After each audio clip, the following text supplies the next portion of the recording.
On to today's topic. Over the past year or so, influential, respected voices within the foreign policy and national security community have asserted that Al-Qaeda, and I'm quoting now, is defeated, is on the path to defeat, is on its heels, and has been decimated. Those assertions have been called into question any number of times.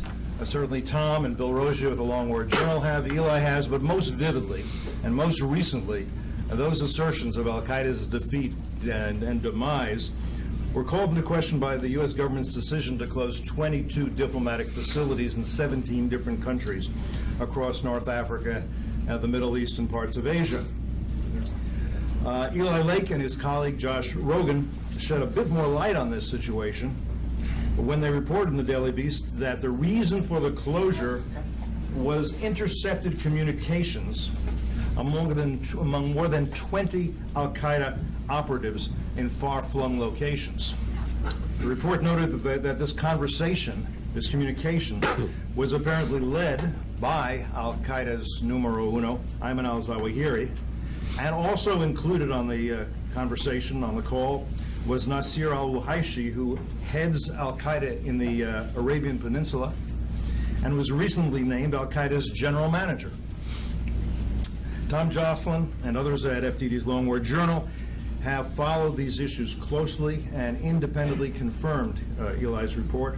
What does this tell us about the state of Al-Qaeda today, both its periphery and its core?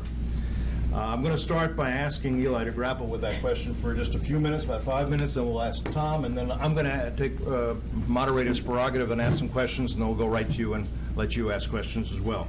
So thank you again, Eli, for being here. Thank you, Tom. I note this session is on the record, and may I ask that if you have phones and other things that go beep, that you turn them off or at least put them on vibrate. Thank you, Eli. Great. Well, first of all, thanks so much for having me.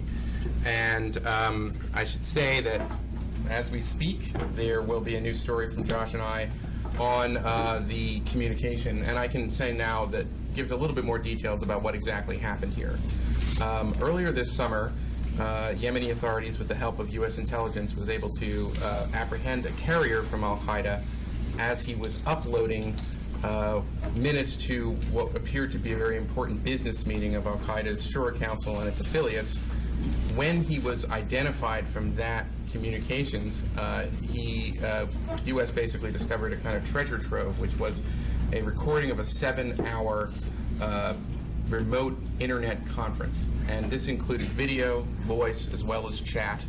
And it opened with a message from Ayman al-Zawahiri, which we report in the story that is, I think, going online as we speak, that he basically said his assessment strategically is that the United States is in a similar position to the Soviet Union in 1989, and that it was important for jihadists to take advantage of this. And then he announced the big promotion for Nasir al-Wuhaishi, who was the head of Al-Qaeda in the Arabian Peninsula and the Yemen affiliate of Al-Qaeda.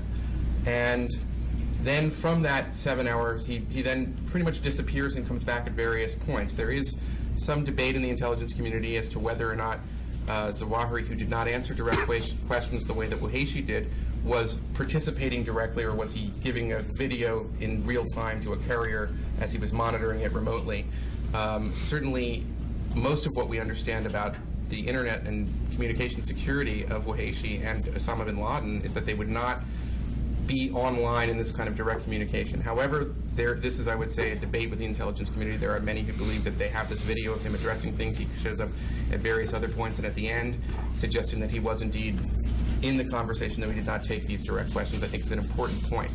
I would also point out that people have asked us, why would you report all these details? Well, our sources have made it clear that when the McClatchy and then later news outlets reported the communications between Wuhaishi and Zawahiri, it was enough information for Al-Qaeda to sort of what they call walk back the cat and find things out.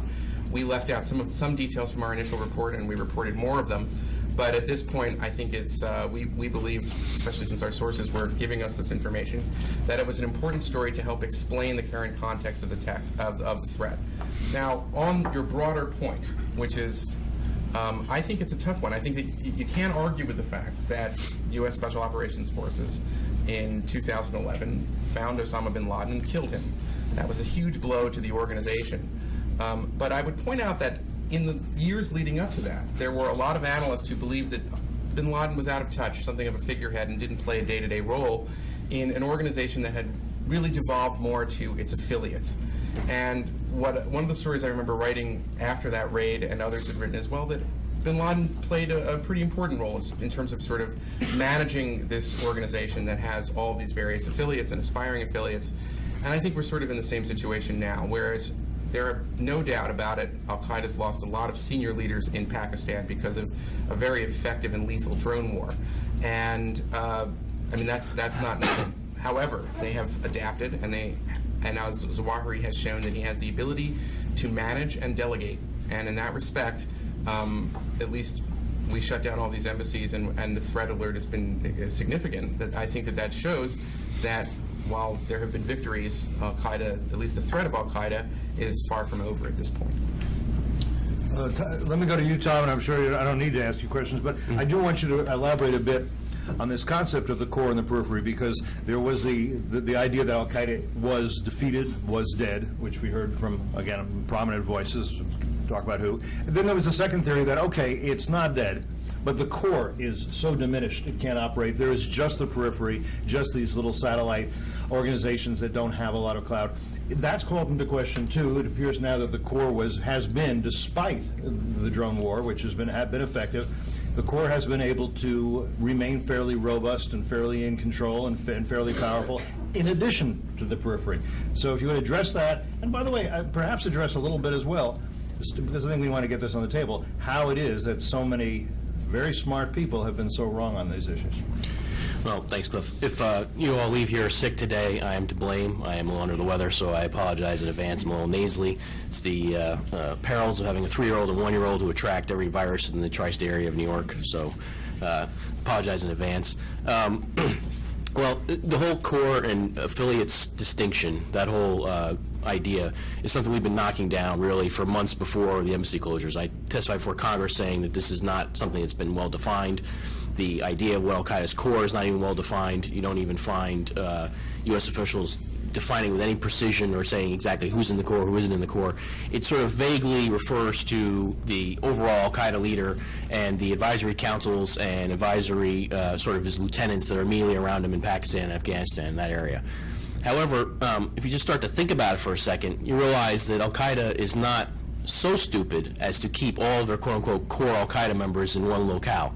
They're not going to sit there and wait for us to drone them to death. They're going to disperse their assets, and they've been doing this for a long time. And the first example I provided as a counterpoint to the whole hardline distinction between core and affiliates was, in fact, Nasser al-Waheishi, the head of Al-Qaeda in the Arabian Peninsula.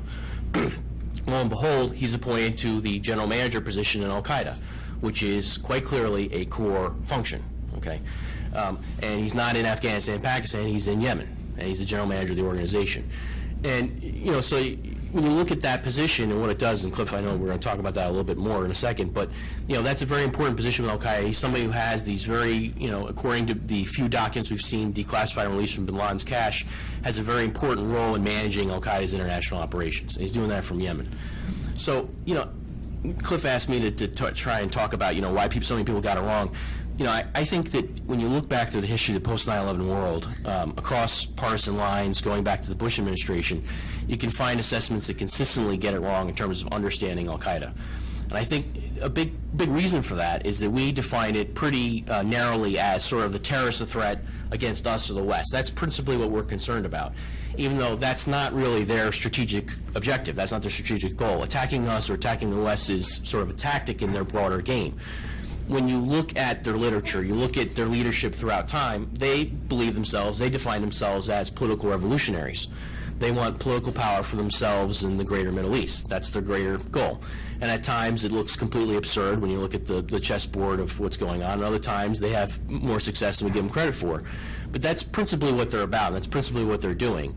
And we'd argue that basically at this point in history, they've made some remarkable gains in that way. I mean, if you think about it, on September 11th, 2001, you know, Al-Qaeda didn't have a small army in Syria. They do today, right? They didn't have to force the French to intervene in Mali to kick them out from controlling 2/3 of the country. Well, earlier this year they did, right? You know, Al-Qaeda in Iraq, they didn't have a thriving Islamic State of Iraq and the Levant. They do today. That's been able to double its operational tempo and is actually challenging, again, the Iraqi government and actually spreading its terror throughout the Levant. You can go on and on like this. You can go to Yemen, where they challenge for territory, control parts of southern Yemen, have been pushed back but are sort of coming back now. Or in Somalia, where they have an established affiliate, which they didn't have on 9/11. So the bottom line is, when you look at the broader picture and the political game that Al-Qaeda and its affiliates are playing, it is a cohesive international challenge. It's not something that can be sort of, we can play this disconnected dots with and say that this group here is not really Al-Qaeda and this group isn't really Al-Qaeda, when they are clearly loyal to Al-Qaeda senior leaders and are clearly advancing and are fighting for Al-Qaeda strategic goals. So that's basically when you ask why it is that I think that so many analysts have gotten it wrong over time, is because the focus is very narrowly on this idea that there are this group of super terrorists in Pakistan, Afghanistan, who are playing these plots against us, and if they're not part of that, then they're not really furthering Al-Qaeda's objectives, which I think everything we've seen says that that's wrong. When you can start amassing the empirical evidence, you can see that most of Al-Qaeda's assets through the years has actually been devoted to other things. Let me pose again just a few questions. Well, I'll start with this, and I'll be direct on this. I was recently on Wolf Blitzer's show with Peter Bergen. Peter is one of the people who has maintained and continues to maintain that Al-Qaeda, he had said a year ago, is defeated. Now he would say is severely diminished. And in support of that argument, he would say, look, on 9/11, 3,000 Americans were killed. They have not done anything like that again. They would like to do something like that again. They can't do anything like that again.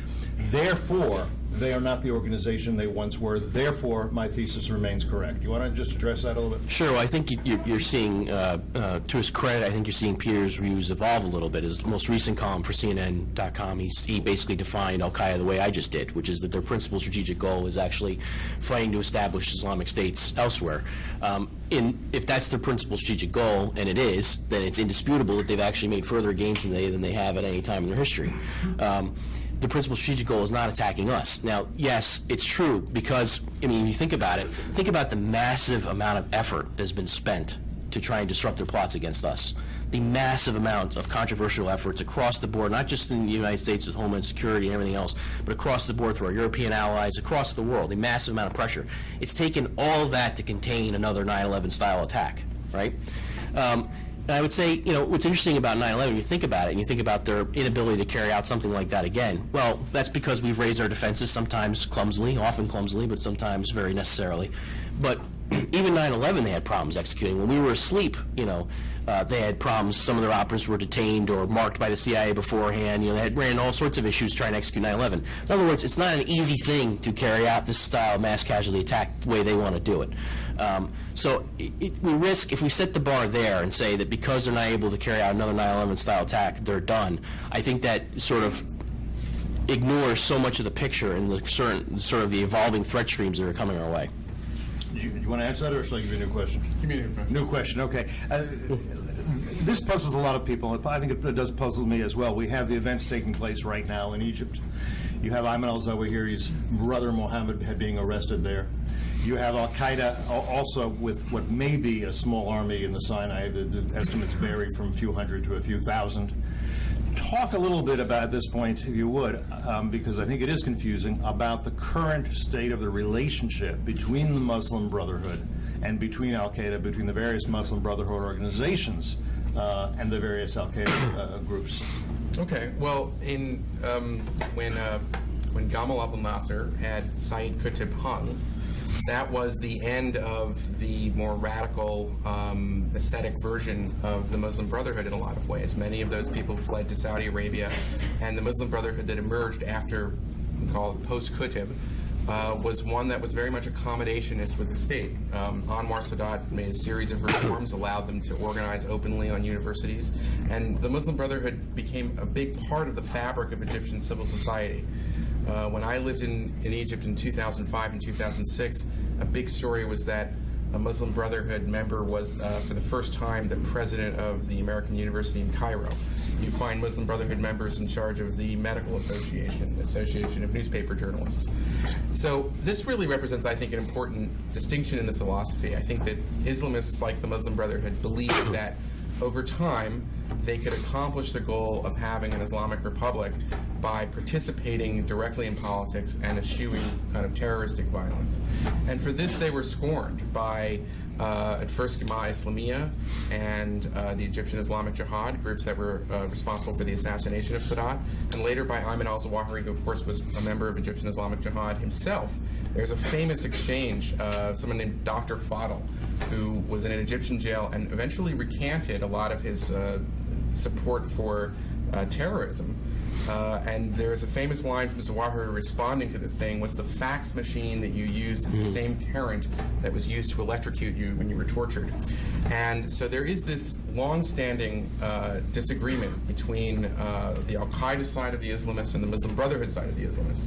I think what we have to say, though, is that right now, just looking at the events as they transpire, and I don't have any special insight into what happens next year, but one could argue that if from the perspective of an Islamist, you won an election, you participated, you eschewed violence, you were disciplined all these years, and the military still removed you from power and still is making martyrs of your followers. So perhaps that could be a very, instructive lesson that you should have followed our path, which is that we are the more revolutionary path. And I think that the current events right now in Egypt with the military coup run the risk of driving Muslim Brotherhood back to where they were in the middle of the 20th century, which was an underground organization capable of terrorism and so forth, and potentially, in some ways, replenishing at least the ideological ranks of the more radical Al-Qaeda side of that debate. Tom, do you want to weigh in on this? Yeah, I mean, this is like a whole other panel. I mean, the problem with this question is that the answer varies from country to country. In some cases you can find Muslim Brotherhood elements that are very accommodationist when it comes to the jihadis. In other cases you can find them conflicting. There's a whole backstory of the evolution of many of the senior Al-Qaeda terrorists and where they come from, their biographies, as I've detailed. A lot of them are rooted in the Brotherhood. It's a very complex, big topic. I think that, the bottom line is, if you look at, you mentioned Mohammed al-Zawahiri. This is a very good example. This is a guy who criticizes the brother of Ayman al-Zawahiri, and he criticized the Brotherhood's electoral gains in Egypt on the premise that this was not consistent with his version of Sharia law.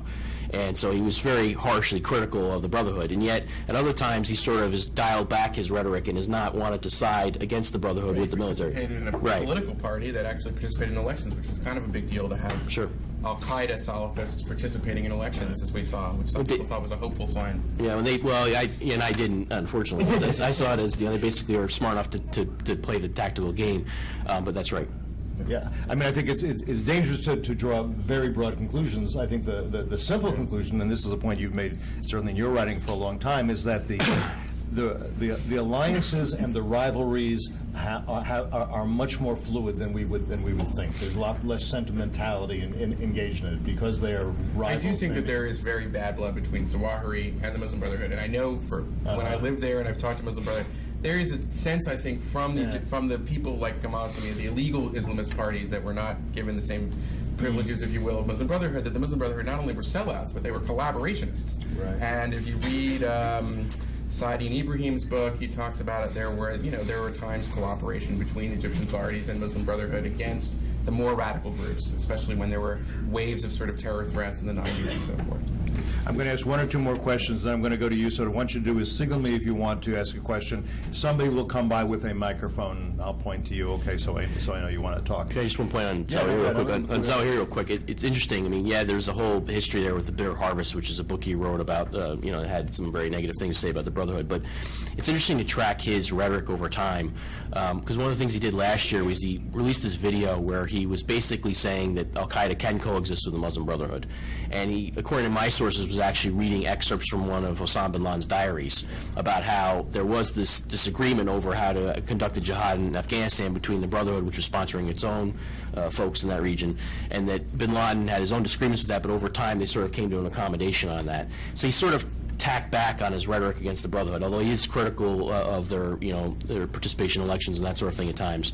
He has tacked back. But there's a bigger point in this, which I think is interesting, is how Osama bin Laden, there's one document that's been released that's very interesting, which is written a week before he was killed, which bin Laden talks about. He basically was reiterating the old KGB saying the world is going our way, because he saw a lot of hope in the Salafi trends within the Brotherhood, that basically the people were tacking their way across the post-Arab Spring world. And that's something I think has been discounted wrongly numerous times by American analysts.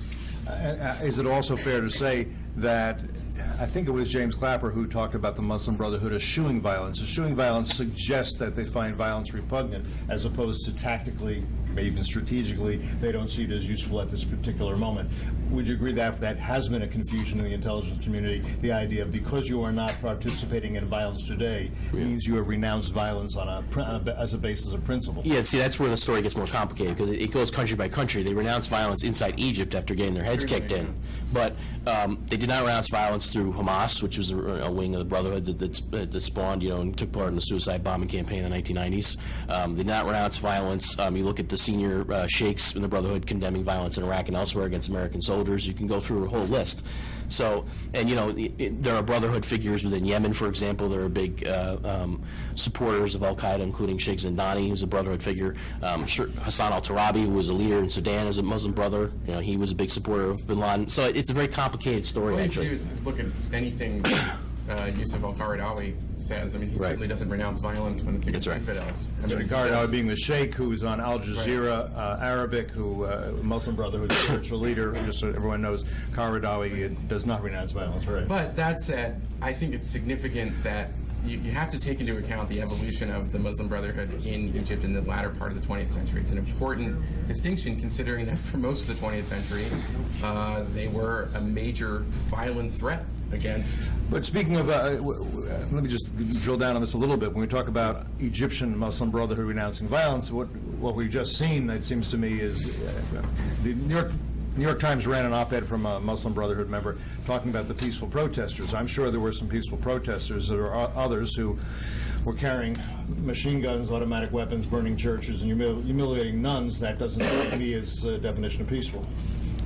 Yeah, I'm trying to unwind all those reports right now to figure out what the problem is. So much. Be there to there's so much. Evaluate the claims. There's so much. I mean, there's so much incentive to basically blame various groups at this point. It's tough to tell what exactly is true, what isn't really coming out of Egypt at this point. I mean, it's just a bloody mess. So. Okay. Another question, then again, just signal if you want to start asking your own questions. On the conference call, for want of a better word, well, two things about the conference call. One, was it high tech? Was it? I mean, is this something where you say, Ayman al-Zawahiri had his IT guy come in and said, explain to me how what my handle is and how I do this? Was it really kind of sophisticated? Ayman al-Zawahiri's IT guy is his son-in-law, a guy by the name of Maghrebi, who that's his alias. And he's in charge of a kind of technical committee in Al-Qaeda that is, they have engineers, they have their own encryption software. They have created a proprietary technology that allows them to have these kinds of remote conferences that allow for video, voice, and chatting. It's pretty amazing stuff. And it's advanced. They also have an intranet through other sites. They have not only forums that we know about, like the Global Islamic Media, what is the name of that? The GIMF, yeah. I'm sorry. Media Forum. But they also have other sites that are more hidden and password protected that allow people to kind of communicate with, the mothership, if you will, in certain respects. It's dicey stuff. They still use couriers. They're constantly aware of internet security. No one is allowed to, at any level, to use any kind of wireless broadcasting. I mean, they know a lot about American intelligence capabilities as well, and it is a constant kind of cat and mouse game. But they've developed some pretty impressive technology, what I've heard from my sources. Yeah, I would read. Eli mentioned he's got a new piece up just now, concurrent with this panel. And I think that if I would go read that to understand better situation, what the technology actually involves, how this evolved. I mean, sort of when Eli and Josh first reported this as a conference call, people were saying, well, it can't be a conference call because they're thinking in terms of normal American business conference calls. But that's not the way they do things. We had heard the same thing very quickly, that this was, a very complicated, high-tech. I mean, I understand exactly why they were using that phrase, because when you understand how they were interacting, it sort of mimics that at points. But, you can look at other reporting and you can tell that basically the most important point about all this, to my mind, is that Ayman al-Zawahiri is in touch with not just one guy in Yemen, not just Nasser al-Wahishi, who's now general manager of Al-Qaeda, but, a couple dozen or so senior Al-Qaeda operatives and lieutenants around the globe through this whole forum. And that is not somebody who is disassociated from the global Al-Qaeda network. That's somebody who's very much involved. So in utilizing go-to-shura.com or whatever it was here, were there any groups on there that kind of surprised you? Any groups on there that we should be thinking about that we haven't been? There is a collection of jihadists in the Sinai that I've written about, and I know you've written about for a while, that I think it's significant that they're not yet, I think, formally considered an affiliate. The fact that they participated was important. The one thing I'd say about that, though, is they have a whole process for who is formally an affiliate and who isn't. And, groups like Shabab withheld their formal allegiance until Ayman Zawahiri recognized them. Shabab is in Somalia. Somalia, right. Nusra Front in Syria, we know, based on what they've said, actually pledged their allegiance and was accepted by Al-Qaeda before the public sort of coming out party. So there's sort of this whole game that they play in terms of who they recognize for their own reasons publicly. Are there differences in I think there are, but in sophistication among these groups from, you take Boko Haram in Nigeria, where they were on the call too, right? Yep. Yeah. Are there differences in sophistication, and are there disagreements that are voiced among these different groups in terms of where they should be and what they should be doing, and strategically, tactically, other ways? Well, the classic example of an affiliate disagreement with the core is Zarqawi in Al-Qaeda in Iraq. So when Abu Musab Zarqawi takes over Al-Qaeda in Iraq, he leads an incredibly sadistic, almost pornographically violent campaign against civilians, and bin Laden and others recognize this. There is a famous communication, I believe it's with Atiyah, the personal secretary of bin Laden, where he is scolding him for continuing on, and Zarqawi kind of appears as a loose cannon, and so of course any big organization is going to have these kinds of rivalries. So it doesn't mean that there's a unanimity there.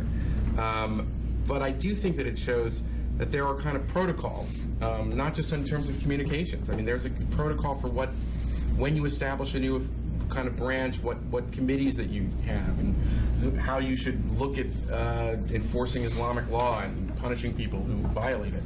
And these are all these kinds, this is all stuff that's basically out there. It's sort of a model, if you will. Now, some people say that that's the franchise model, where you have, basic instruction and then kind of go ahead and do it yourself. But there still is it's a big organization, and it's still managed by leadership and Shura Council and Ayman Zawahiri right now.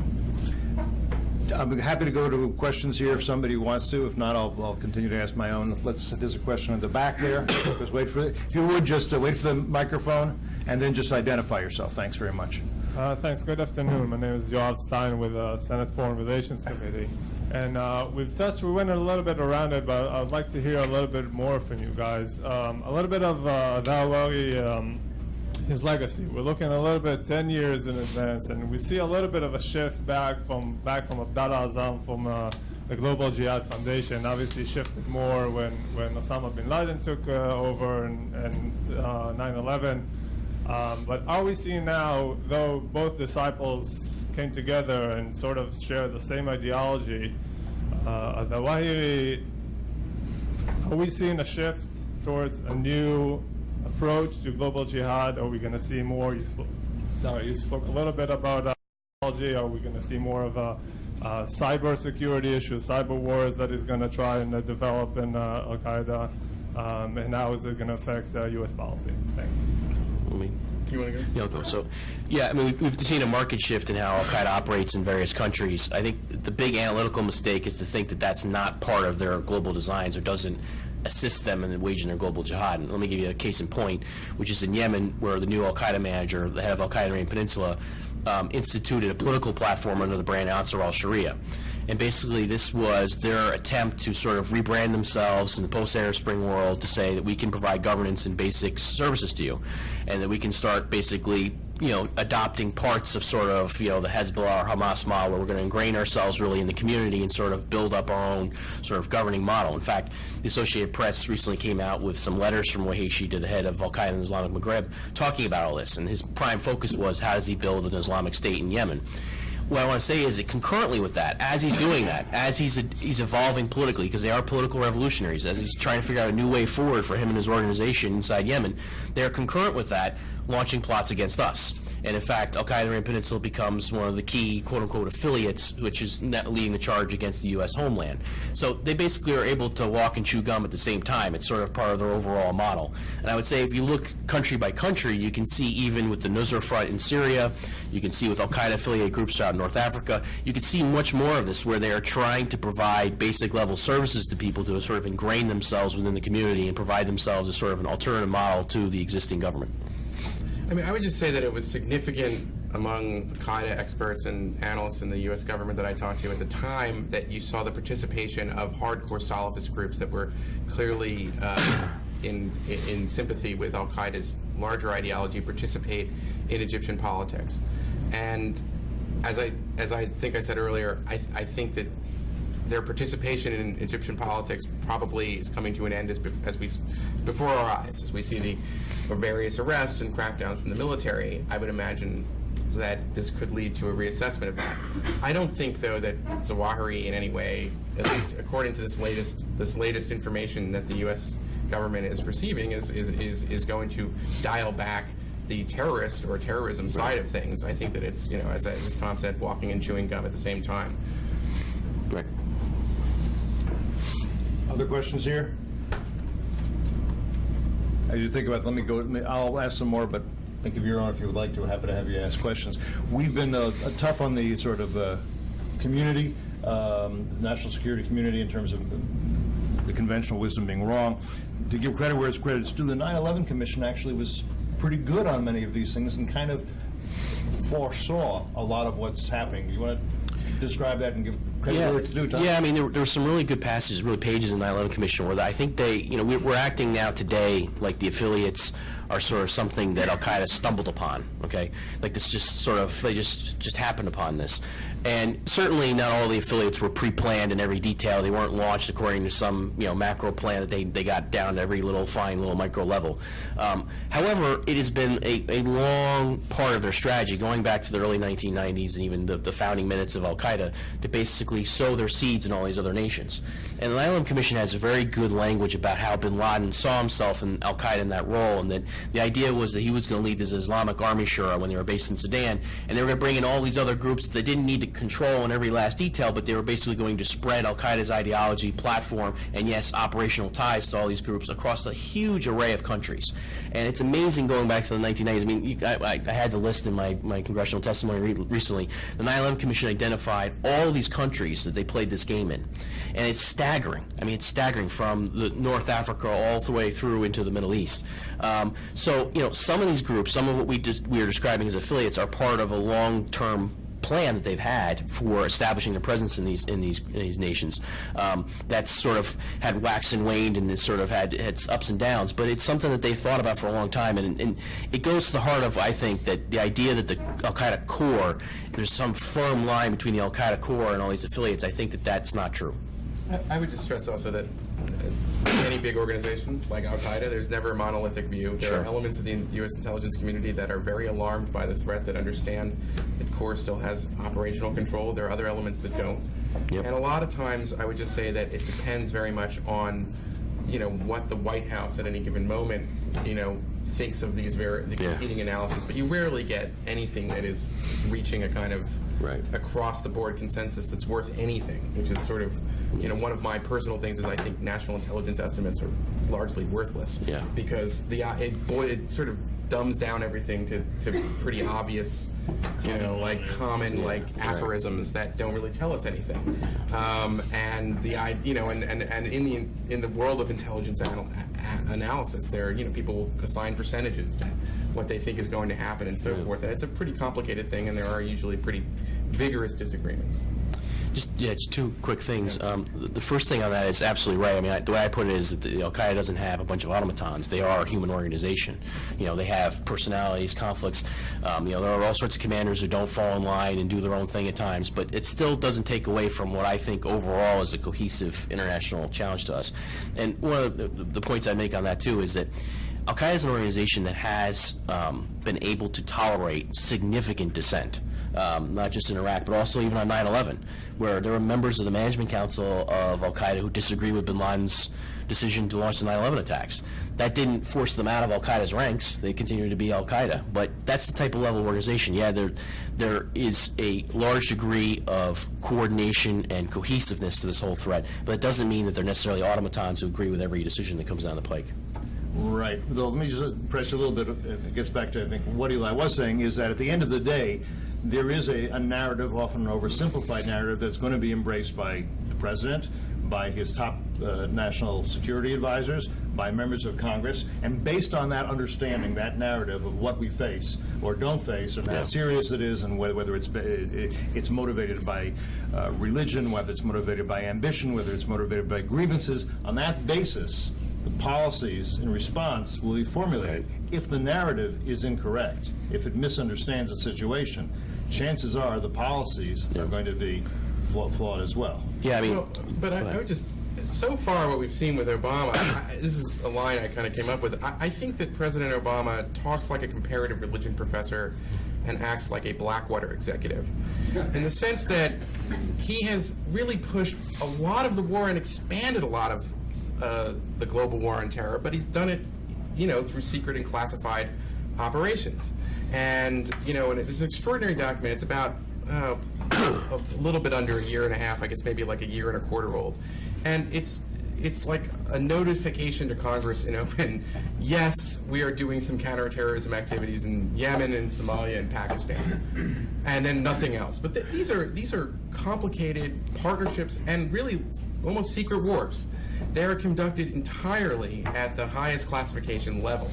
So Obama has done a lot of that, yet does not really talk about it, and has chosen to wage the war in secret. And I would just say this: the thing about doing these things under so much secrecy is that just as you can expand it and not tell Congress and the American people, you can also take it away and not have much of a debate either.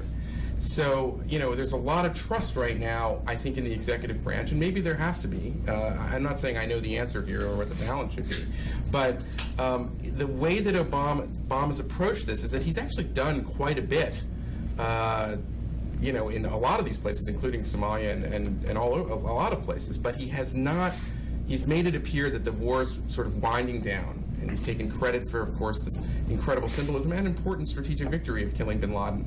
And the question is, will that then translate into ultimately winding down these secret operations that he's continued for much of his presidency so far? Yeah, I think what you guys are saying is true. However, I would say it a little differently, which is that he's doing this in a pure counterterrorism paradigm. What's happened is, you remember the big debate here. What's the big debate policy-wise for fighting all this? It was sort of counterterrorism versus COIN, right? Counterinsurgency versus counterterrorism. That was the big debate, right? What Obama has done... Counterterrorism versus counterinsurgency. Right. And what happened was that Obama has sort of gone back and forth. He first said, well, we're going to get out of Iraq because we're going to invest more in COIN in Afghanistan, but we're only going to do so for 18 months, and then we're going to pull out, and then, who knows what's going to happen after that. And over time, what's happened is there's been this large buildup in, where we're putting our chips in the counterterrorism bucket. The problem, and this is not a political thing for me, because I could point to where I think the mistakes were in the Bush administration in this regard too. But the problem I have with that is, if you look at the history of Iraq, for example, okay, you can see where this has failed, right? Okay, go back to 2010, and you go back to senior generals in Iraq, okay, who are saying, we've decimated their leadership. We've wiped them out, right? 2/3 of their leaders are gone. They're killed or captured. Al-Qaeda in Iraq is on the ropes. What happens, right? A year later, U.S. forces pull out of Iraq, right? What happens? Al-Qaeda in Iraq spawns a larger affiliate in Syria, first known as the Al-Nusra Front, grows into the Islamic State of Iraq and the Levant, is now challenging for territory, controlling parts of northern Syria, has doubled its operational tempo from early 2012 to October of 2012 in terms of the number of attacks per week, and it's basically exploded in violence, right? So by the pure counterterrorism model, you could say, hey, we got all these bad guys, we killed all these senior leaders, but what happened, right? They were able to regenerate because we're constantly thinking in terms of just this top-down hierarchy, and we're just going to knock off the top of it. That's my big fear in all this, is that we're now going back to a pure model that doesn't work. Now, it gets incredibly complicated from there about how you actually do this. And Eli's right. I don't know the answer in a lot of these countries what to do. And Eli's totally right. There are all these partnerships, and it gets incredibly complicated. And I'm pretty much a solution policy agnostic when it comes to a lot of these countries, because I don't claim to know everything. But my note of hesitation here on all this is, we've seen sort of these tactics before, and they failed before, and that's why I'm worried. I mean, I don't know. I don't have a clear opinion, I guess, on this, other than to say counterinsurgency is incredibly expensive. Sure. It requires a lot of people on the ground. It requires a lot of attention. Does the United States have the will? Does it have the resources to do the kinds of counterinsurgency operations that Petraeus executed for Iraq in these other places. Right. And at this point, politically, my sense is the answer is no. So I don't know that a counterinsurgency option is a real option at this point. Yeah, There's two separate subjects here. I just want to That's right, yeah, draw I a mean- line. One is to Right. say whether or not you understand what's going on in Right. Iraq, and you understand that Iraq is not a war that can be wound down. Right. Rather, you've defeated Al Qaeda there, but the grass is going to grow back. Right. You better remain there for some time if you want to establish, if you want to prevent the rebirth of Al Qaeda in Iraq. Sure. And once you decide, okay, we don't want Al Qaeda to reemerge in Iraq, then the question is, what do you do about it? Does it need to be full-blown coin? Are there other ways to do it? But the first thing is to understand, Yeah, exactly. there will be a threat there if we leave. Are we okay with that, or do we think that there's a war in Iraq, a war in Afghanistan, and then there's its affiliates all over the place, overseas contingency operations, if you will, that we have to deal with? Again, that's why the narrative, the understanding of the situation is vital to the formulation of policy. Right. And, yeah, I think it should be a vibrant debate about how to address all these things. Like I said, I don't have all the answers, and there's not a large appetite for large-scale coin operations. The thing I would say is our enemy gets a say in this fight, and they're defining how they want to move forward. And if we keep defining them narrowly as terrorists, we're going to keep picking off senior commanders here and there. But I'm telling you, if you remember nothing else I say, okay, today, or at any point in my history here, okay, is that they're not just terrorists. They are political revolutionaries who want power for themselves, and most of their assets are put into acquiring that throughout the world. Can okay? I just, on that one point, though? Sure. Their political ideology, Yeah. I think, is largely rejected by most people in the Muslim world. And the evidence of this, I'm very skeptical of polls in the Middle East, by the way, just one of my things. I'm skeptical of a lot of polls, but anyway, but I'm saying the evidence of this is that they have to have Right. violent thugs enforcing Sure. lunatic Sharia law in the areas that they've taken over. So if this was a popular idea, like I'd like to live in a be world in restating which it. celery and carrots are segregated in the market to reflect, Yeah. what the Quran wishes, Right. which is the kind of stuff that they were doing in Iraq at least, then they wouldn't need to, cut off the hands of smokers. Right. Yeah, but You know what I mean? but I think that misstates it, and this is how. Right. Part of the reason why I define it this way is because I do see that there's a large potential in these Muslim populations in each of these venues to turn against them, and they have. But here's the thing, right? So if it's such an automatic rejection, right, then why were they able to take over 2/3 of Mali, forcing the French intervention? Because it's a right? weak state that doesn't have... Sure, but they still did it, right? Right. Okay, they control parts of Right. Libya right now, right? I mean, Right. they control northern Sinai, right? Right.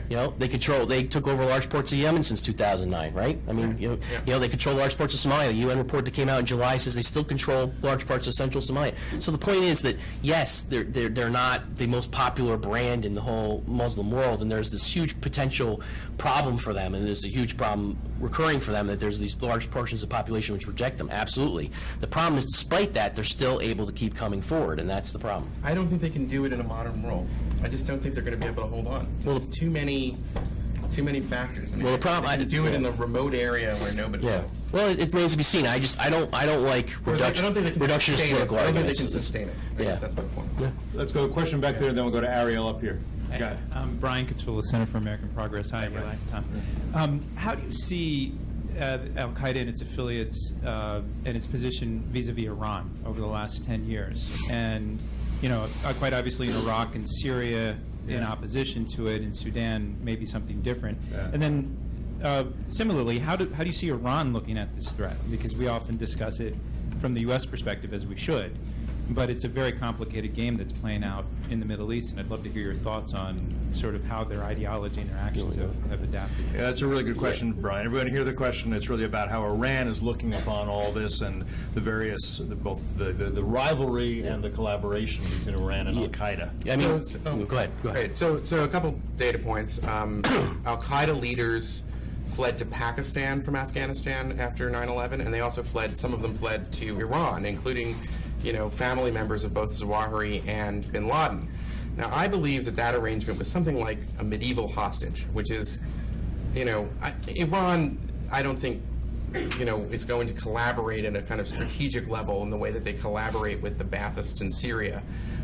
with Iran. But having that leverage that they did, I think it was an insurance policy against al-Qaeda turning against elements of their own population or provoking like the Baluch population or other Sunnis in Iran in these kinds of debates. And certainly in the 1990s, there were, the Taliban murdered Iranian diplomats, and it was a pretty important, pretty big deal. And Iran, I think, after 9/11, did cooperate at times, although they did other stuff too, with the U.S. in Afghanistan, after 9/11.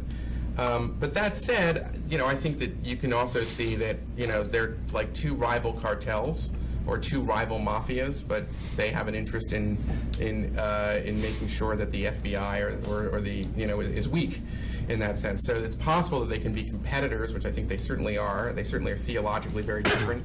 Al-Qaeda theologically considers Shiism to be, very much, a deviation of the true faith. But that said, I think that they have and they can cooperate when they see they have an advantage in doing so. I think that there was some degrees of cooperation, for example, in Iraq, and so it's a kind of on again, off again. Yeah, this is another one of those questions that goes into we could use a whole other panel to discuss. I think, the bottom line is, right now, if you just look at it tactically right now, obviously Syria is a huge disagreement between the two. This is a huge looming, major problem, even bigger wedge between the two. And you see rhetoric coming out of Al-Qaeda's, senior leaders, anti-Iranian rhetoric revolving Syria. The one thing I would say about this, which is really I've marveled at since the early 1990s, looking at this when I go back and review the history, is how many times, however, Iran has managed to, and Al-Qaeda managed to put aside their differences to collude. And those differences do exist, and, Al-Qaeda never wanted to be controlled by any state. They're a revolutionary force. They're not, a proxy of Iran in the strictest sense. However, Iran has managed to work with them in a variety of ways, going back to the early 1990s. And in that regard, I would say one of the interesting things that's come out of the Obama administration's Treasury Department, State Departments, are a series of designations and other public pronouncements about what the actual deal or agreement between Al-Qaeda and Iran looks like today. Going back to July 20th, 2011, the Treasury Department highlighted the secret deal between Iran and Al-Qaeda. Then December 2011, they issued a $10 million reward for the head of that network, for Al-Qaeda's network in Iran. Then in February 2012, the Treasury Department came out with a designation of the Ministry of Intelligence and Security, Iran's MOIS, saying that they had been providing support to Al-Qaeda. Then in October 2012, another designation comes out of the Obama administration designating this collusion. And there is a network inside Iran of Al-Qaeda operatives, Syria Al-Qaeda operatives, today led by a guy, one of the few Al-Qaeda operatives, Muhsin al-Fadli his name is, who actually had foreknowledge of 9/11. And they are actually facilitating operations throughout the Middle East. It's sort of one of those things you puzzle at when you see the differences between them in so many ways, and yet this network still exists on Iranian soil. And I don't have time to get into it today, but there's a whole history here of collusion between the two despite their differences, which is really fascinating to explore. Ariel? If you could take the microphone and introduce yourself, would you? All right, Heritage Foundation. If I may, two. One, to follow up on your Iranian question.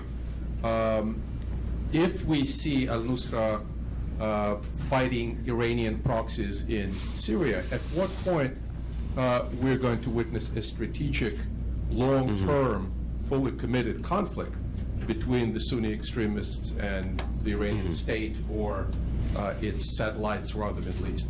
The second question is a little bit out of area, and that's Sochi. The Sochi Winter Olympics and the statement by Doku Umarov, the head of the Kafkaz Emirat, the Emirate of the Caucasus, that it's a fair target, and also recalling his earlier commitment not to attack civilians in the Russian territory.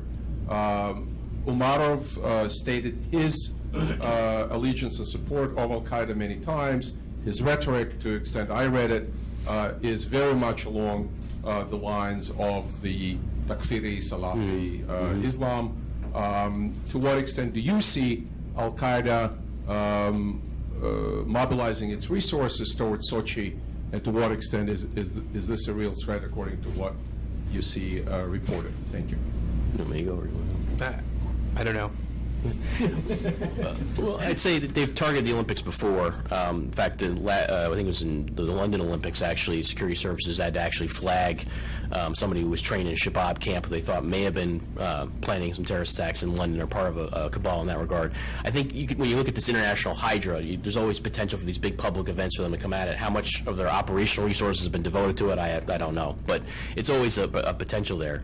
And to your bigger question about the strategic differences between the two and where there'll be a break, it's interesting. I mean, I've tracked some of the rhetoric that's come out of Mohammed al-Zawahiri, who's Ayman al-Zawahiri's brother, and others who were there, calling for attacks inside Shiite-controlled states because of what's going on inside Syria.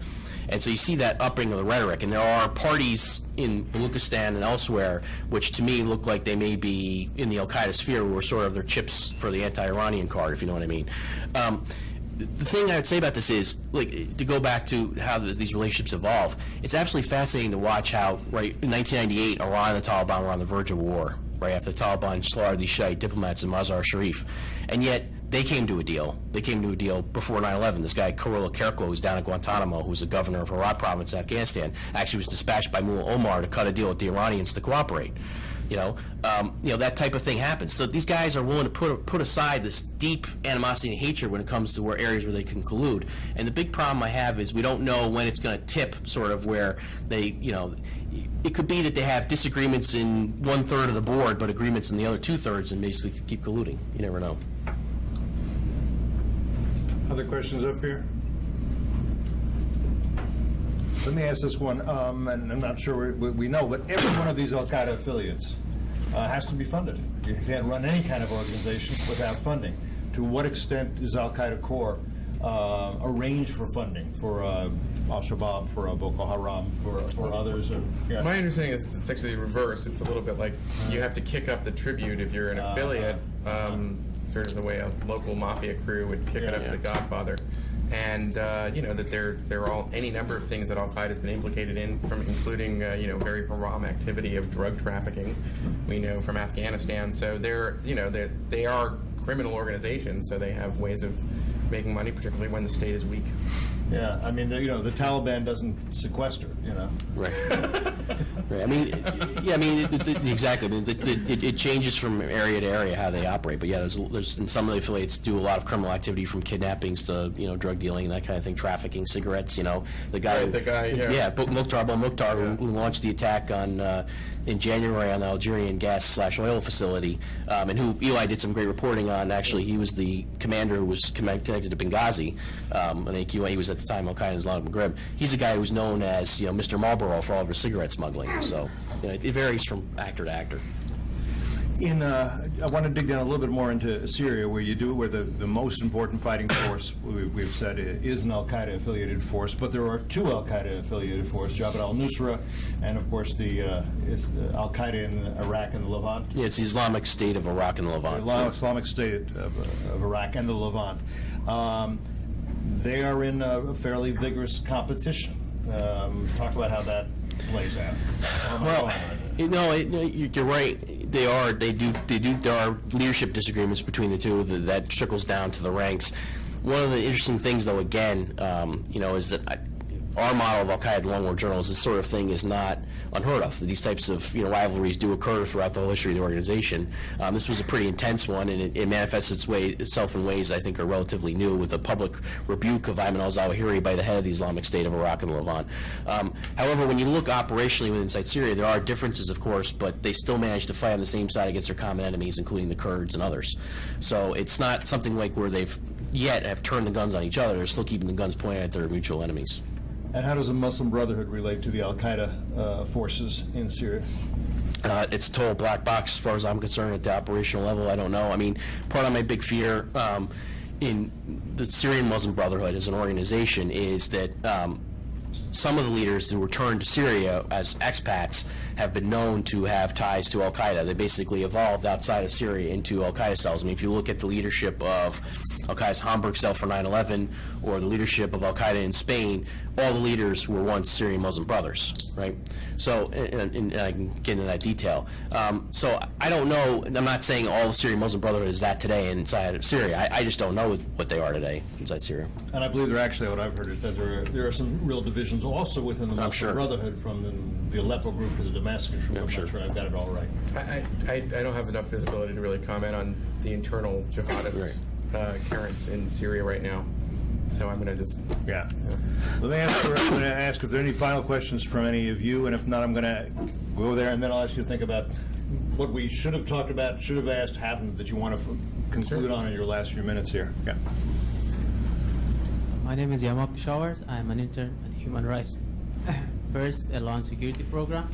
My question is about a joint resolution which was passed in 2001, September The AUMF? 18, AUMF, Yeah, that was the authorization for the use of military force. for the use of military force, Yes. and that gave the president a broader authority to use force against any nations, individuals, and organizations who plan 9/11 attacks.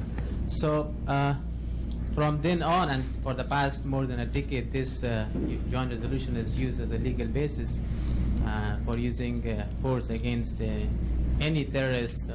Some even may not be involved in 9 attacks. So do you think it's now the time to repeal this joint resolution?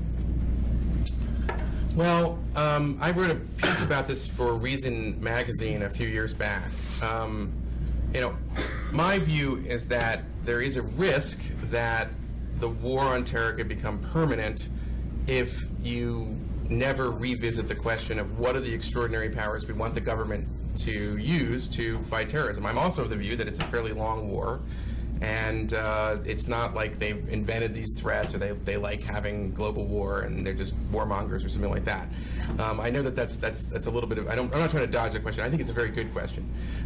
The courts have ruled over the years that the original AUMF would apply to affiliated Al-Qaeda groups. Don't hold me to this, I'm pretty sure that it was expanded in one of the recent defense authorization bills that the president signed, I think in 2011 or 2012, to include some of these groups that various federal courts have ruled because would be counted under that resolution. But listen, there's a huge problem, especially I think not to get too far off topic, but when you look at, in my view, what I think has been problematic about some of the recent NSA disclosures that we're learning about is that, if you don't have members of Congress in the American people knowing about what the government is doing and the kinds of extraordinary powers they want to make the country safe, then you do risk the sense that this will just be the kind of permanent war that will never end, and you will never be able to kind of grapple it, and that creates a kind of national security bureaucracy and stuff. But that said, the idea that you just want to that if you were to say that we should repeal that AUMF, then you would effectively be saying that you don't think that there is currently a war, and as Tom said, the enemy gets a vote, and I think that they're still at war with us. So that's kind of where I'm at. Let me just, before you throw into the discussion, I'm pretty sure that President Obama suggested, and I think it was before the closing of the diplomatic outpost, that the AMU, the authorization for the use of military force, that Congress consider repealing it. But again, that or modifying it, it's very different, I guess. The idea of repealing it would be based on the narrative that the war is winding down, that Al-Qaeda has been defeated. If we're agreeing that that narrative is incorrect, then we probably also agree that you need some kind of authorization for the U.S. to fight that war, unless the U.S. is going to say we're not fighting the war anymore, which amounts to surrender. No, I think that's right. I mean, I think it's one of those things that can be and should be properly debated, ongoing about what the scope of the war is and what authority we want to give the president and the executive branch, for sure. I just say that the one argument I've seen out there is this idea that and unfortunately I think the president's rhetoric in this regard is not helpful, which is the idea that Al-Qaeda, the organization that attacked us on 9/11, is defeated or a shadow for its former self, and therefore, there's a logical implication of that. Well, if the AUMF is based on the reaction of the parties that attacked us on 9/11, therefore, if that organization has been defeated or shadow itself, therefore we no longer need the AUMF.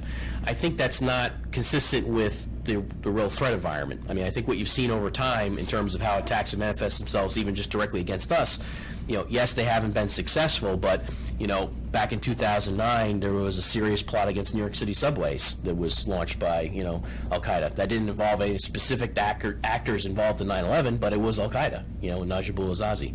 Go back to May 2010, where the Pakistani Taliban, or December 2009, where Al-Qaeda in the Peninsula tries to blow up a plane. And then May 2010, they try and detonate a bomb with the Pakistani Taliban, in Times Square. And then go on and on like this. But the point is that the current threat stream you see is not something that's narrowly defined to this, few actors in Pakistan that we need to drone to death. You can see that it's manifesting itself in different ways. We're back there. Hi, Eric Nguyen with graduate student with American University. You guys have mentioned the success of the drone program in targeting Al-Qaeda elements. Could you talk about, given the president's recent statements about the drone program, the prudence of continuing with signature strikes as opposed to targeted strikes where we know who we're going after? Go ahead. What we know about signature strikes is that they're imprecise. That you don't know that a person is going to be there, and usually when you're in war, you never have exact intelligence.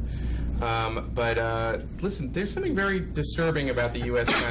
the idea that there would be a kind of for the foreseeable future, the United States is going to have drones over these countries, and we're going to occasionally do these sorts of things. I mean, when that technology was really developed in the last decade, and the targeting was developed, the ability to really pinpoint, in nanoseconds, various kinds of targets. I think it really did turn the tide of war in Iraq. It turned the tide of war in a lot of. It was a very significant breakthrough. But I don't think we've had much of a conversation about what it means to do that. What if we're doing it for 20 years? And what does it mean if we do it for 20 years? And will eventually, are there other implications of having a kind of permanent, almost drone presence over a country like Pakistan that would make the United States, maybe potentially radicalize others? I usually resist that kind of analysis because I think the radicalization process is pretty detailed, and an individual, when they become a suicide bomber or a terrorist, and it's not because they watched a television show or they saw news footage and then decided to become it. But it certainly creates an environment where we have, a political environment in Pakistan right now which hates the United States. And that's significant about whether or not they will allow their armed services to cooperate with the United States, or whether elements of their armed services and intelligence services will really actually be on Al-Qaeda's side because they have more sympathy with the Islamists.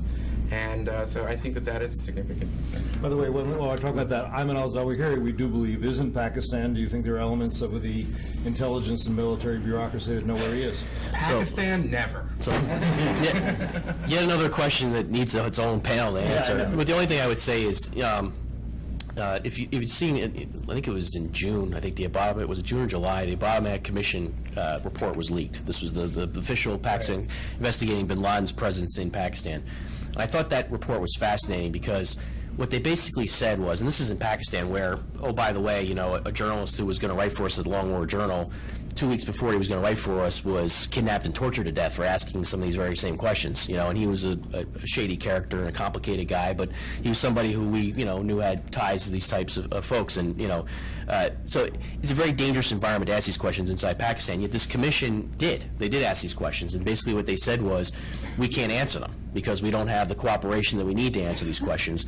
However, there's sort of this whole culture in Pakistan from the military intelligence establishment where all these jihadist groups that were either created or founded or sponsored by the Pakistan military intelligence establishment on the one hand also have ties and relationships to Al-Qaeda on the other.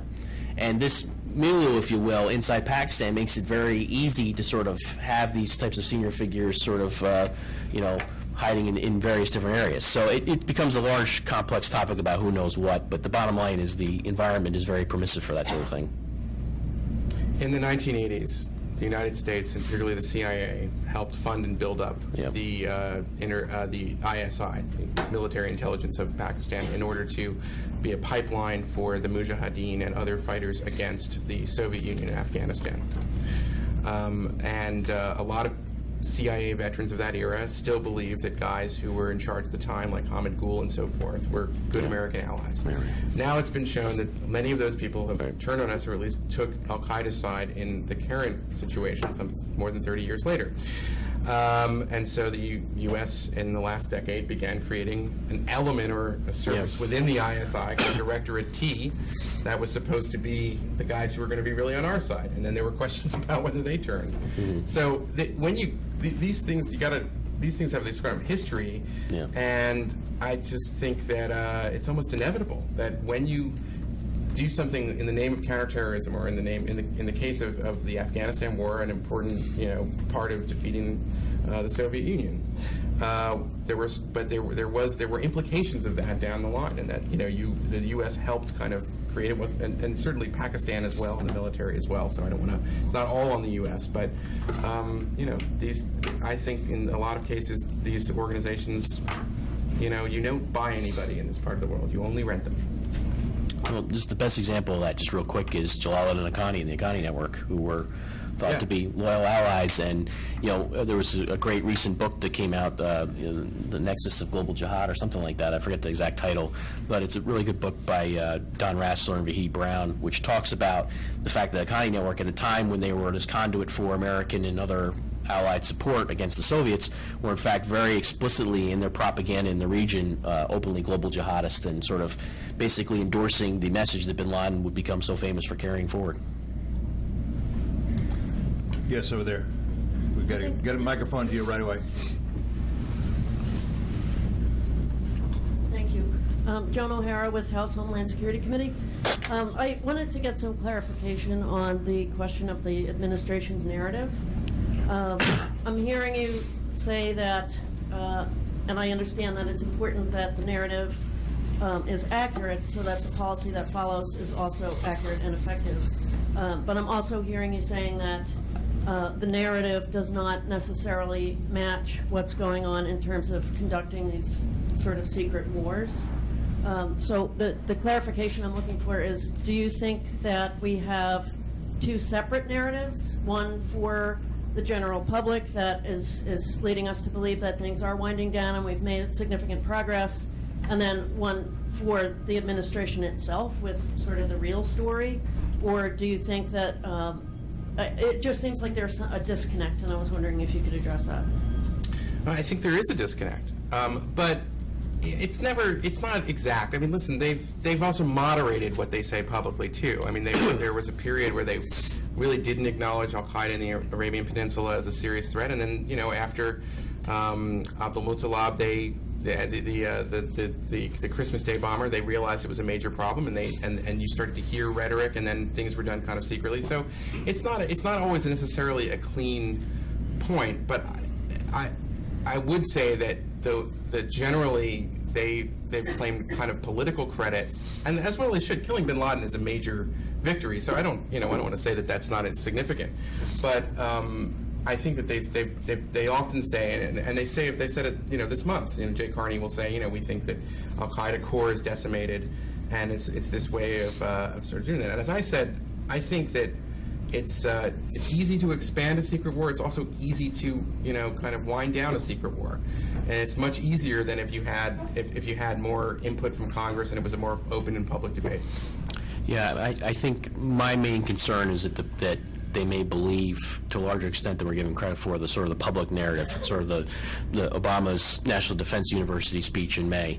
And the reason why I'm worried about that is because that's how you get caught flat-footed, right? Because you start to believe that things are really winding down or ending, and you don't really see, after the fact, you respond to al-Qaeda in the Arabian Peninsula after it becomes obvious they're a threat to the U.S. homeland. But beforehand, you should have been able, I argued beforehand they were a threat, you should be able to see that beforehand.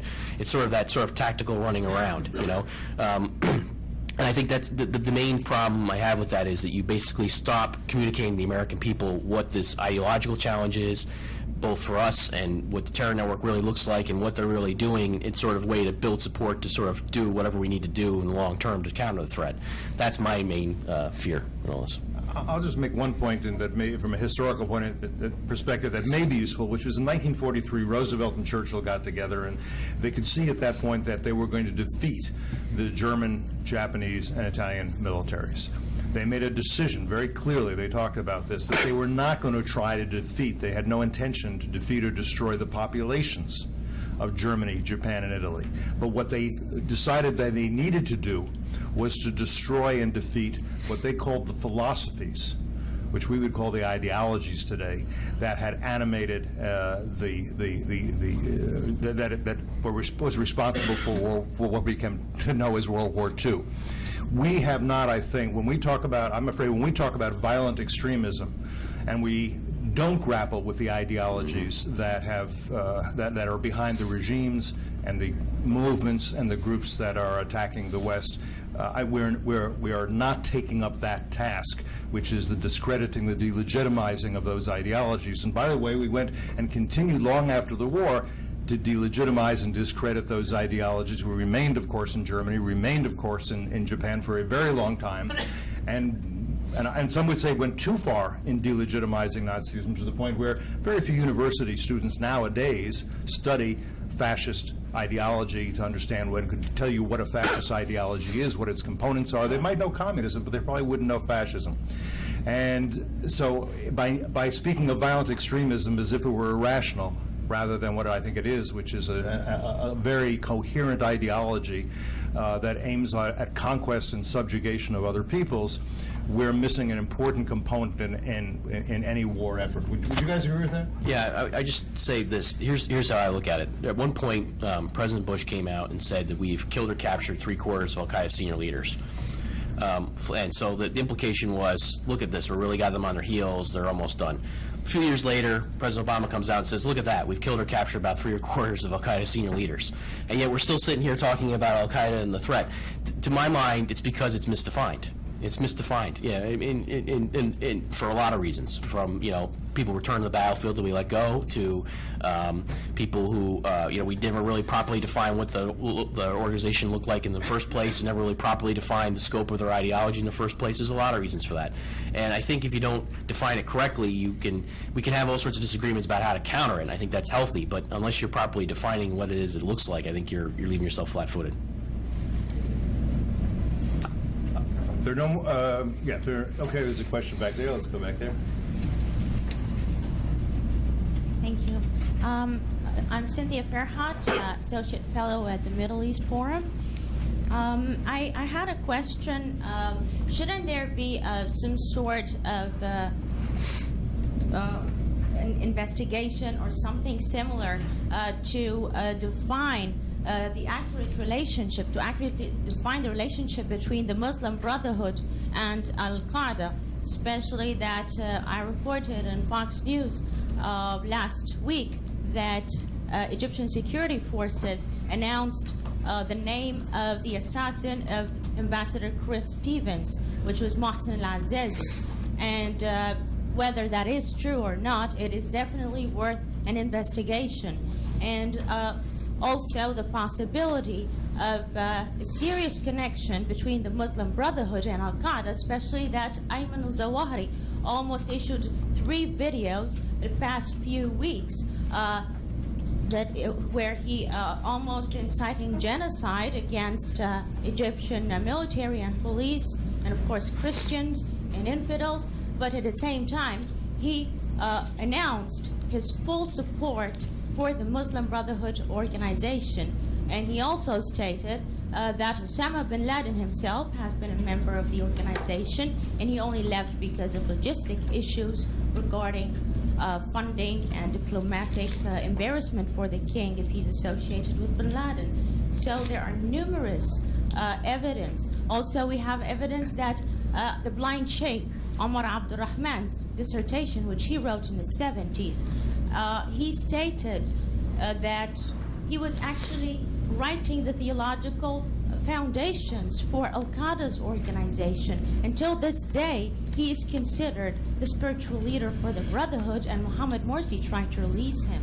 So there is numerous evidence to a certain kind of relationship, and hopefully that we would be able to define it, because the possibility of designating the Muslim Brotherhood as an international terrorist organization should definitely, I think, in my opinion, be out there. Thank you. I'd love to have your opinions on some of that. Well, I mean, this is, again, it's a large topic, complicated topic. I don't, when you talk about the blind sheikh, Omar Abdel Rahman, he's not the spiritual guide or leader for the Muslim Brotherhood. He is for Gamma Islamiyah. President Morsi expressed his hope during a speech that during his inaugural speech, in fact, that the blind sheikh would be freed, because that's sort of a popular sentiment that we've seen throughout Egypt, and sort of disturbing in of itself that that's popular. But that's not to dismiss the issue entirely. I think you just have to be very careful about who's sort of evidence of this collusion and who isn't. After 9/11, one of the first financiers of Al-Qaeda who was designated by the Bush administration was a very senior Muslim Brotherhood figure who has since fought to be delisted by the UN and the U.S. And there was actually a documentary by two Newsweek journalists back in the day by Michael Isikoff about the whole Brotherhood and sort of the continuum between the Brotherhood and Al-Qaeda. It's a very complex topic that sort of manifests itself in different ways. I mean, I'm all for investigating just about anything, so so that's basically fine by me. But it's sort of a very large, complex topic in terms of who's good, strong evidence of that collusion and who isn't. I think there's a difference between. I mean, we may be seeing the blurring of it, as I said before. I think we got to look at what's happening in Egypt right now. But I think at least historically, recently, there's been a difference between Egyptian Muslim Brotherhood and what they do and what they think, and versus the Al-Qaeda approach and things. And I think that, we can talk about that distinction and also say that there are some commonalities at times between them in terms of political goals, but certainly not in terms of tactics. And also, I think, not in terms of, I think that the Muslim Brotherhood in its own way has been more accommodating of modernity than Al-Qaeda. Yeah, I mean, in one of his last letters he ever wrote, Osama bin Laden referred to the Muslim Brotherhood as a half solution. And he was, pleased that basically he thought the new Islamist regimes of the post-Arab Spring world would provide new opportunities for Al-Qaeda's sort of proselytization and sort of going out and getting new recruits. A half solution is not a zero solution, but it's not a full solution either. I think that sort of sums up basically how they see things, that there are differences between them, but there is also commonality. Mm-hmm. Okay. Jim Bowden, Systems Analytics. I think trying to tie Muslim Brotherhood and Al-Qaeda together is not a requisite for recognizing the Muslim Brotherhood as a threat. To really take a solid look at it, the Qaeda's takeover of the organization manifested with Mohammed Badi's election as supreme guide, and evidence of that was clearly stated in his sermon on the anniversary of the Battle of Badr a few months later. Certainly subtle in the way he presented it, but it was an unequivocal call to arms in my view. What are your thoughts on it? Yeah, I mean, I'm much more pessimistic, I think, about the Brotherhood than some folks in D.C. I think when I reviewed their rhetoric at the Supreme Guide level and other leadership and sort of who they are and how these things work, I don't find them to be a peaceful organization that has totally set aside violence. I think that's a very tactical decision on their part within Egypt. And elsewhere, I could point to too many instances where they actually do support, either vocally or otherwise, violence. That said, I mean, Eli's general point about the political distinction between them and how they've operated in Egypt, we don't want to wash that away and say that they're, we don't want to get into this reductionist narrative that they're all sort of Al-Qaeda when they're clearly not. But to your point, that there is a independent sort of analysis to be done of the Brotherhood and sort of what its threat is and what it isn't, I think is right. Well, going back to, I think, 1991, when there were Algerian elections, there was a slogan, one man, one vote, one time, and the Algerian state, with, I guess, tacit American blessing, crushed what they believed was the potential for an Islamist kind of political takeover of their country. It led to an insurgency in that country through most of the 1990s that was very bloody. It's a very, on Egypt, I'm not prepared to make judgments at this point, because we really have to see how a lot of it plays out. There's still a lot we don't entirely know, but I think it's very fair to say that there was an clear effort by Morsi to consolidate power, to put his people in important security ministries, to basically kind of railroad any other, to push out any other dissent from the constitution writing process, to ignore his judges. I mean, there are a series of things that Morsi did before the coup that were disturbing and led, I think it's fair to say that there was a real danger that he would become the Muslim Mubarak. And so in a certain sense, you can say Al-Qaeda and the Muslim Brotherhood are not the same. There are important distinctions, but nonetheless, Muslim Brotherhood ideology is maybe not compatible, as many of us hoped, including Tariq Ramadan and lots of people, with the open society. And I'm not prepared to judge, to weigh in one way or the other, but I'm kind of leaning to the view that political Islam is not really compatible with the open society, even if the proponents of that political Islam have, renounced terrorism. I mean, in a way, I think what everyone is, or both of you, all of you are saying here is there's an analytical danger. One is that you conflate all Islamist groups as though they were monolithic, which they're not. The other is that you begin to make distinctions and you engage in the kind of wishful thinking that says, since they are distinct, there must be some that are not just pragmatic but moderate. If they're moderate, we can engage with them. If we will only engage with them, we can have a reasonable relationship with them. None of that is necessarily true. You can distinguish among these organizations, understand the differences, without believing that you necessarily have an opportunity for constructive engagement and peaceful coexistence.